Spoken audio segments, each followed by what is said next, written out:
Assalamualaikum warahmatullahi wabarakatuh. Perkenalkan, nama saya Siti Rahma. Saya dari jurusan PGMI 2020 Lokal D. Sini saya akan menjelaskan tentang makalah saya yang berjudul Tata Kata dalam Bahasa Indonesia. Langsung pada pengertian. Pengertian kata. Kata adalah suatu unit dari suatu bahasa yang mengandung arti dan terdiri dari satu atau lebih morfem.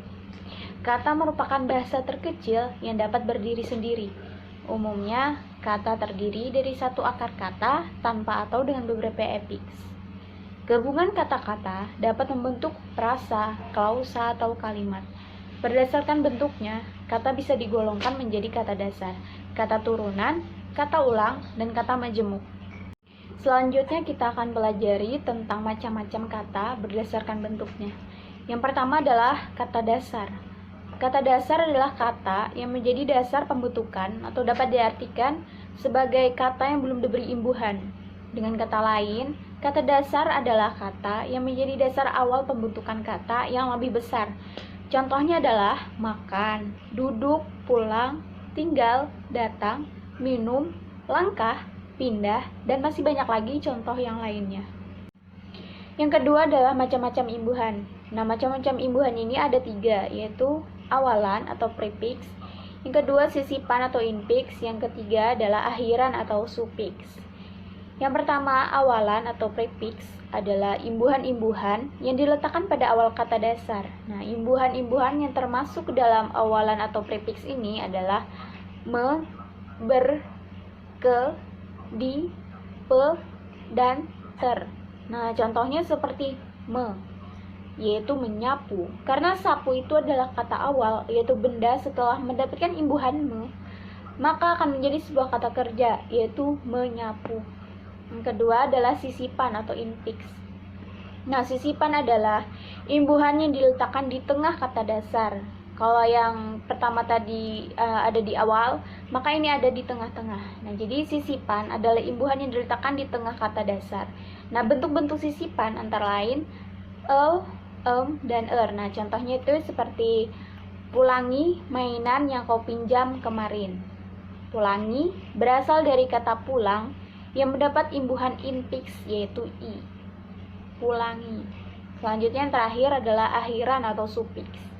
Akhiran sufiks ini adalah imbuhan yang diletakkan pada akhir kata dasar. Ada beberapa macam bentuk imbuhan sufiks ini, diantaranya adalah kan, i, an, kah, tah, dan kun. Nah, contohnya adalah kata dasar hitung bermakna kegiatan menjumlah. Setelah mendapat awal akhiran atau kompiks, menjadi diperhitungkan yang bermakna mempertimbangkan. Contoh kalimatnya seperti segi kedisiplinan juga diperhitungkan dalam penilaian ini. Selanjutnya kita akan membahas tentang kata pengulangan. Nah, kata-kata yang mengalami proses pengulangan atau reduplikasi disebut juga dengan kata ulang. Pengulangan yang terjadi ini bermacam-macam, misalnya pengulangan kata secara utuh atau murni, pengulangan bunyi kata, pengulangan sebagian kata, pengulangan kata semu, dan pengulangan kata berimbuhan. Pengulangan kata ulangan ini berdasarkan bentuknya ada berbagai macam. Yang pertama itu dwipurma atau kata ulang sebagian. Nah, kata ulang sebagian adalah proses pengulangan yang terjadi pada sebagian kata, biasanya terjadi pada awal bagian. Contohnya tetangga, tetua, lelaki, sesaji, dan sebagainya. Yang kedua ada dwilinga atau kata ulang utuh atau penuh. Reduplikasi pada kata ulang utuh ini terjadi pada semua atau keseluruhan kata, seperti contohnya anak-anak, ibu-ibu, rumah-rumah, macam-macam, tinggi-tinggi, kata-kata, dan lain-lain sebagainya. Masih banyak lagi itu contohnya. Yang ketiga ada kata ulang berbunyi. Kata ulang berubah bunyi ini reduplikasi kata ulang berimbuhan terjadi dengan menambahkan pada unsur kata pertama atau unsur kata kedua. Yang kelima ada kata ulang semu. Reduplikasi pada kata ulang semu ini terjadi pada kata dasar yang sebenarnya bukan hasil reduplikasi itu sendiri. Selanjutnya kita akan membahas tentang kata majemuk. Pemajemukan ini adalah proses pembentukan kata melalui penggabungan dua buah kata yang menimbulkan suatu kata baru. Nah, sedangkan pengertian proses pemajemukan kata menurut Tata Baku Bahasa Indonesia 1988 yang menyatakan bahwa pemajemukan adalah proses pembentukan kata melalui penggabungan morfem dengan kata atau kata dengan kata yang menimbulkan pengertian baru yang khusus. Kata majemuk ada berupa kata majemuk senyawa, ada kata majemuk tak senyawa.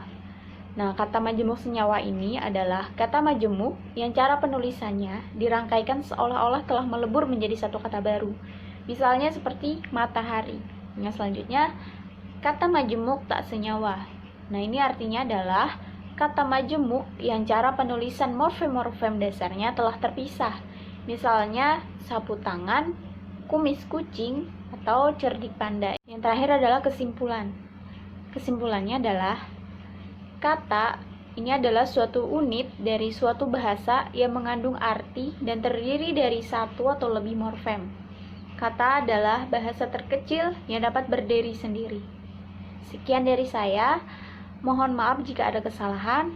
Wassalamualaikum warahmatullahi wabarakatuh.